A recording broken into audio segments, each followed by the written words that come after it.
The Satoshi Revolution, a revolution of rising expectations.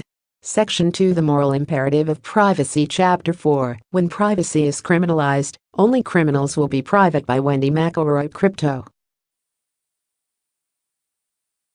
A New Paradigm of Privacy and ID, Chapter 4, Part 2. All those who use their knowledge in a bid to enact social change saw cryptography as a tool to enhance individual privacy and to shift power from big central institutions to the human beings who live in their orbit. Cryptocurrencies bypass central banks by privatizing the issuance of money and its transfer across borders. The globe should erupt in applause at the return of financial control to the individuals who produce wealth. Finally, financial justice.But a global party over currency freedom would be inadequate because it would overlook another revolutionary aspect of crypto.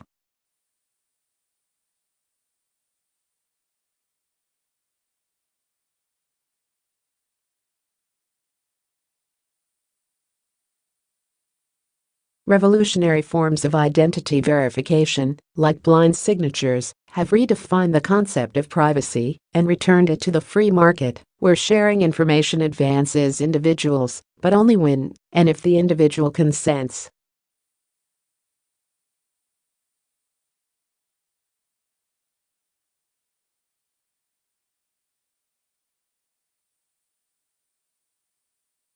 The focus on crypto as a remedy for government surveillance is understandable.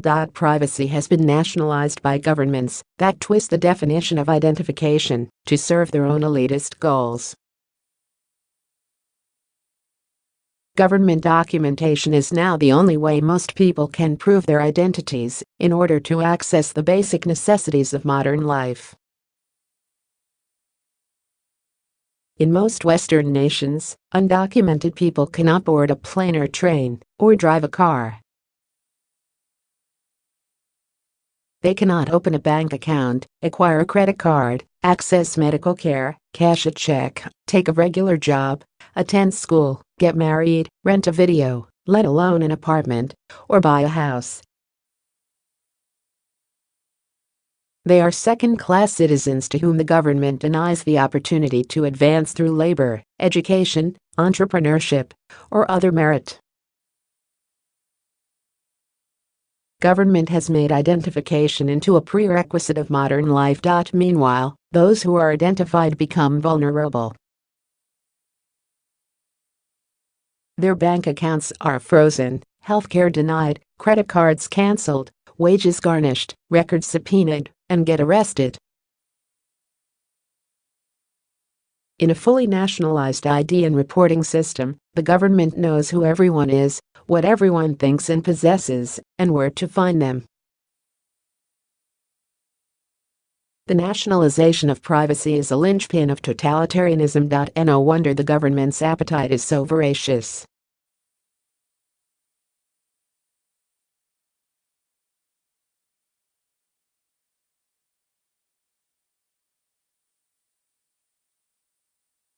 As Phil Zimmermann, the creator of Pretty Good Privacy, stated, if privacy is outlawed, only outlaws will have privacy.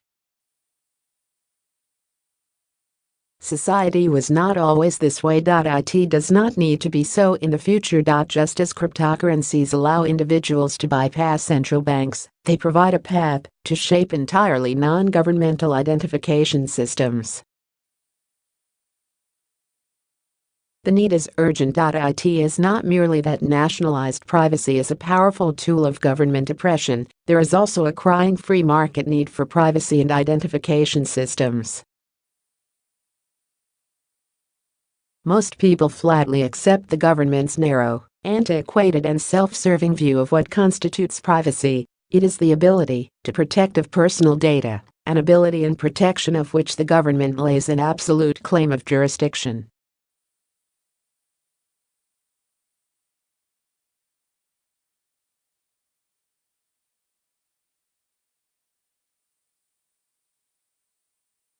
It goes far beyond the verification of an individual's identity or address. Indeed, it may not even include a traditionally valid name or address. To appreciate the new paradigm of privacy offered by cryptocurrencies, a tour of the past benefits of free market ID is valuable. When commerce was conducted on the barter level, people personally knew or had reliable information about the individuals with whom they directly traded. Then commerce expanded to include complex exchanges with total strangers. Direct barter was replaced by indirect exchange, which often required some trust. A bedrock of trust has always been the ability to answer the question, "Who am I dealing with?" Past a primitive organization of society. Therefore, there has always been a need for identification. To appreciate the scope and the advantages free market ID, consider a widespread method of identification from centuries ago that is making a comeback: letters of introduction and recommendation. The dynamic person A carried letters of identification to person C, to whom he or she is a stranger. The letters had been written by person B, whom person C knew and respected. In short, person B vouched for the identity of the letter bearer. This is the first and most basic service rendered by free market ID: authentication. There are a myriad of reasons that would make people want to verify their identities. They could be picking up packages, confirming a reservation, joining a club, voting, or applying for a job. The free market function of authenticating identities can be easily provided by businesses that run background checks and issue their own ID cards. Market incentives would make those businesses meticulously careful about the accuracy of documents. If nothing else, someone who was defrauded by accepting a fraudulent or careless one could sue. Even if the business prevailed in court, its reputation would be damaged or ruined. And free market ID companies would live or die on the basis of reputation. Governments have monopolized the authentication function of ID and distorted it to serve the purposes of authority alone. That is, the people being ID'd do not request the service, it is required of them, and then it is used as a weapon against them.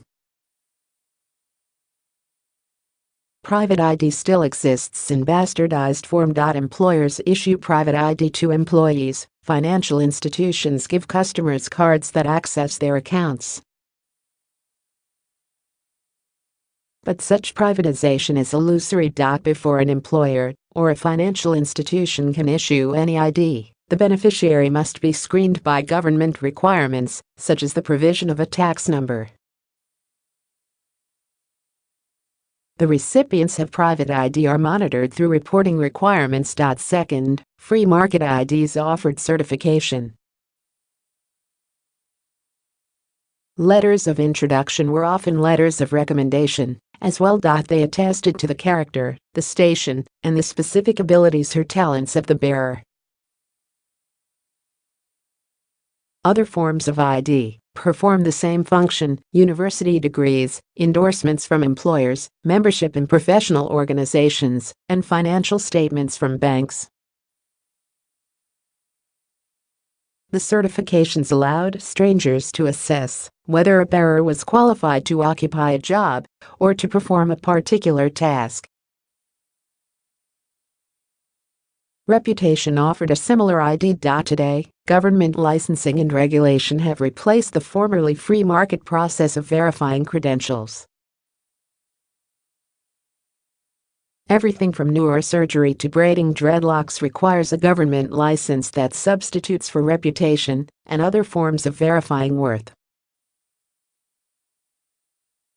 Those who believe no contradiction exists between government sanction and free market reputation should consider, however impeccable a caregiver's reputation may be, he or she cannot practice medicine without government permission. The two are incompatible. Indeed, those with licenses are the most vocal critics of free market practitioners with whom they would be forced to compete. Third, in some cases, free market IDs authorized specific actions. Letters of recommendation often assigned limited rights to the bearer.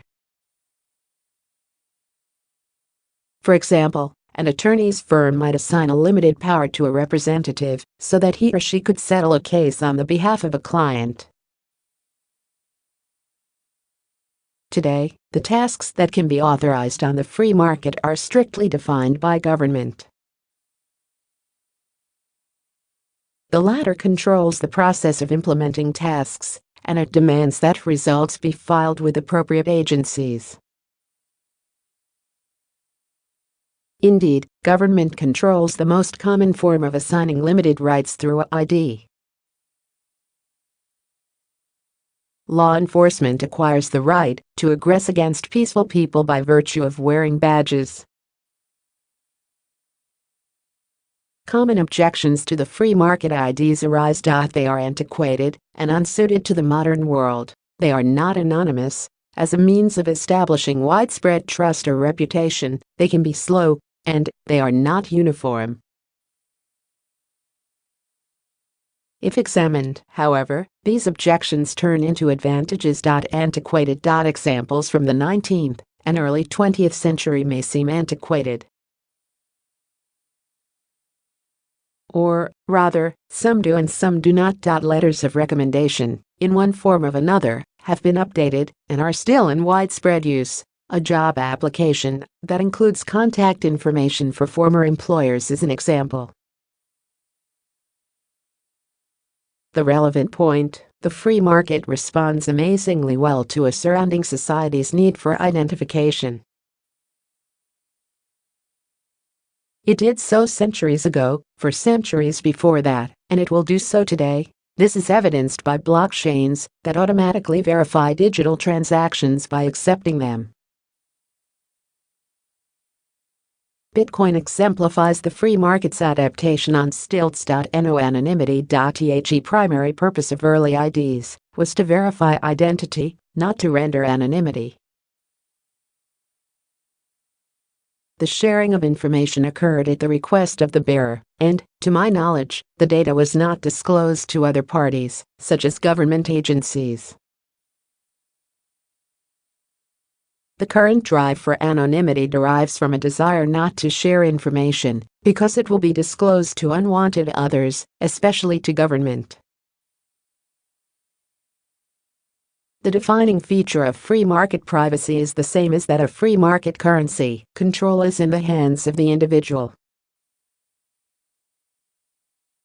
Each person decides their own comfort levels on questions such as privacy versus convenience. Even decentralized exchanges now offer a sliding scale of choice to users, from open identification to anonymity. Slow to establish trust or reputation. This may have been true in the past, when mail-in people took weeks or months to travel. Everything moved slowly. But it is now a fast-moving world. Nevertheless, establishing a reputation on the basis of personal dealings and real-world achievements can be more gradual than waving a government piece of paper or badge in the air. Which is more real? Once established, which is the more resilient? The fact that establishing a reputation or a business may take time is hardly a criticism. No uniformity. Another word for this condition is diversity, and it is an extreme advantage of free market ID. Government ID is homogenized because the goal is to force everyone into the same mold, to enforce conformity to the same laws and reporting requirements. Uniformity furthers the goals of government and social control. When ID furthers the needs of individuals, then the form it takes is dictated by those needs. A driver may require a certification of competence in order to obtain a desired insurance policy. but he or she should not need to provide a tax number. Diversity indicates nothing so much as flexibility in the light of what is appropriate. Cryptocurrencies offer a revolutionary approach to privacy, which gives control of personal data back to individuals. This aspect of the Satoshi Revolution is often overlooked. A paradigm shift is occurring. The old paradigm is for authorities to coerce and to centralize vast quantities of data on, and then to make a great flap over the security of the data. Privacy becomes a matter of how diligently the centralized authority guards the information that it warehouses and employs. Privacy is nationalized and becomes a matter of national security. The new paradigm of privacy: individuals control their own personal data and use it for their own benefit. Consider what happens in the transfer of Bitcoin. The participants decide if wish to identify publicly or to remain pseudonymous. They choose to go through an anonymizer or not, and to use a different address for each transaction or not. The blockchain doesn't care. It authenticates the transaction rather than the individuals, in much the same manner that vendors use to authenticate a gold coin without caring who handed it to them. In short, peer-to-peer crypto verifies transactions, not individuals. It is the privatization of privacy. Cryptocurrencies are on the cusp of changing the landscape of personal transactions. When smart contracts become common practice, then verification of contracts and the authorization of their terms will be increasingly a matter of algorithms, not of bureaucratic permission. Technology will lead the way to freedom. To be continued next week. Thanks to editor-novelist Wire Worrell for proofreading assistance. Reprints of this article should credit Bitcoin.com and include a link back to the original links to all previous chapters. Wendy McElroy has agreed to live publish her new book The Satoshi Revolution exclusively with Bitcoin. Every Saturday you'll find another installment in a series of posts planned to conclude after about 18 months. Altogether they'll make up her new book The Satoshi Revolution. Read it here first.